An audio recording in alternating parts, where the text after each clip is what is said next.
So what are we going to talk about today? We're going to talk about how to build your tomorrow. Isn't that what it's always about? We're always looking for tomorrow. Hey, I can't wait till it's Friday. Thank God it's Friday. Hey, it's Hump Wednesday. You know, oh my God, it's Monday, the worst day of the week. How did Monday get such a bad rap? Think about that. Monday's just a day. And someone assigns this name and calls it Monday. And then because we decide to make it the first day of the week, we attach all this negative stuff to it. Monday, oh my God, what does that mean? I got to go to work. Work sucks. How come I got to go to work? But don't you get it? That's the illusion we're under. If you're doing something, do what you love. Then there's no such thing as work. I can remember in the corporate world, I used to look forward to when I took a weekend. I loved having, oh my God, a holiday. Now that I'm a minister, someone says to me, it's the weekend. I go, yeah, I get to work more. But you see, the thing is, I don't regret working. I love coming in and doing this because I get to share with you what I've learned. I get to be with like-minded people and see the love in you as you. I get to see your perfection in this and every moment, no matter what you're going through. You see, the illusion out there is, I'm not perfect. The illusion out there that the world is not perfect. The illusion out there that my partner's not perfect. That's an illusion. When you really look at the world must be in perfect balance. For if we're not in perfect balance, it will destroy itself. Think about that. So as you start hearing all these pundits doing the news, all these other people doing this, saying gloomsday, doomsday, all this stuff, remember, if the world wasn't in balance, it would destroy itself. The question is, what are you tuning into? What are you putting your attention into? Where are you putting your focus? Because where you put your focus is what you're going to hear, and what you hear is going to reflect in the energy that you are, and the energy that you are is going to reflect into the world, and you will attract to you that which you are. So we're going to look at how do you build your better tomorrow. The starting point for creating a better future for ourselves is to deliberately free our mind of the mistakes of yesterday and feel they no longer can be held against us. See, when we make a mistake, we tend to take that mistake and we take it with us wherever we go. It's like you wear a tattoo. This is my mistake, and your whole body's tattooed with all these mistakes, and you're taking them so people can say, this is who I am, my tattoos are my mistakes. You don't want your tattoo to be your mistakes. You want, if you have tattoos, you want them to be an expression of joy, an expression of love. It's an expression of who you are, what makes you unique. You see, so you take the mistake, you say, is there a lesson to be learned here? And if there's a lesson learned, you take the lesson. And you embody the lesson and you release the event. The event no longer has relevance, and the only way it has relevance is when we bring it back into our life and we make it a point of focus. And then we attract that event over and over again. Anyone here go out on dates and attract the same old son of a gun over and over and over again? Yeah, I saw your hand, Julie. You got to change what you're looking for by being who you want to be in that. You see, that's the key thing. It's not that you're going to attract a different partner. You're going to attract a different partner when you become a different man or a different woman. If you're in a relationship, you want a different response from your partner, become a different person, you will have the response. But if you don't change, it's not their responsibility. How to build a better tomorrow. No matter what the experiences of yesterday, they cannot be changed. Did you get that? Whatever happened yesterday, it cannot be changed. So only you can decide what that meant to you and how are you going to bring that forward. What we did yesterday is carried only over because we give it consent. Someone said this to me and it hurt my feelings. You ever done that? Ever had your feelings hurt? And then you keep bringing it over and over, and you're living it over and over. It may be 20, 30 years later, and you're still living by that word. My God, why would you turn your power over? Think about this. You're at home, someone calls your phone, right? And they say, I don't know you, but you're not a really nice person, and hangs up. Are you going to really care? Well, you're to say, well, that was just sort of rad. But if your best friend calls you up and says, oh, you're not a nice person, what are you going to do? You're not going to sleep. You're going to wonder what the heck happened. You're going to take it all personally. Is there a difference? Why are you putting more value on one than the other? Where should your value be put? Right here on you. Because if you don't put your value here on you, then everyone else is going to chip away the person that you are, and you're going to adopt all of the things that people want you to be, and you will be lost and you will no longer know who you are. And this is where most people are today. They don't truly understand who they are and what their purpose is in life. As you study this, you'll understand that everyone has unique values. And I'm talking about a hierarchy of values. Everyone has all the same values. Does that make sense? John DeMartini says there's 4,628 character traits. We have all those traits within us. However, which traits we choose to live by determine who we are. So our top values, our top 5 values, make us who we are. And from those values, we get our life purpose. Until we know our values, no life purpose surfaces. Does that make sense? You can't have a purpose without knowing what you value the most. Once you've got that idea of a purpose, your life will soar because you will no longer give any energy to things that are not in your purpose. You will not care what anyone else says, does, or whatever, because if it's not on your purpose and they're going against what your purpose is, you gently let them go. They're gone from your life, whether they're your family, whatever, because you're here to be your most authentic and real self. So today is the only day we live, and yesterday is forever past. The change we need to make in ourselves, we must make today.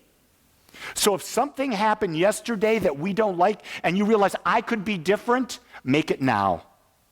Don't worry about you didn't make it yesterday. Don't even give it a second thought. Make the change now. Live each day as though it were complete and perfect in itself. So it doesn't matter what you did for me yesterday. Does that make sense? Or I did for you yesterday. It doesn't matter. The question is, what am I going to do today? That's what matters. You don't store up in a piggy bank. You hear this about relationships, right? I've got 10 gold coins in the bank. She's only got 8. I'm up by 2, so I can do something stupid, and I got a gold coin to give. Do you see how we play that game? You owe me one. No. Every day is a new day. It's a beginning. So whatever happened to us yesterday, we can begin anew today. You don't have to be browbeaten.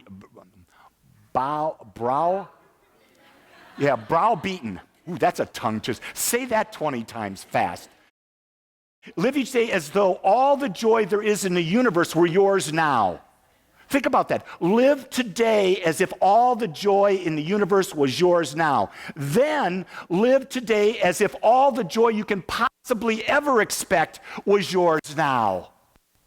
Whoa. Do you think you're going to go through life feeling good? Do you think you're going to go through life with a smile on your face?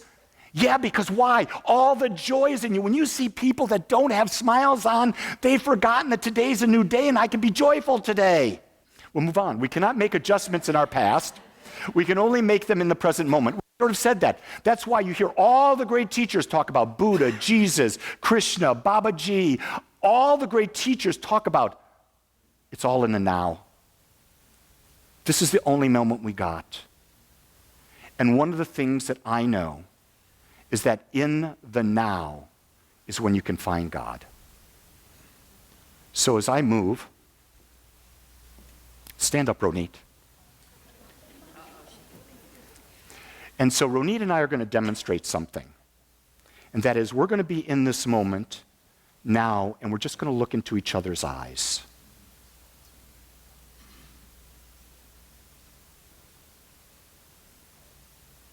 In this moment, do you feel anything negative?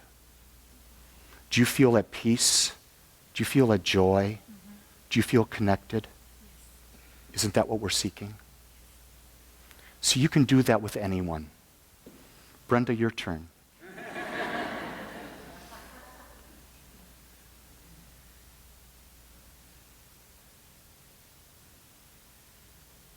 How do you feel?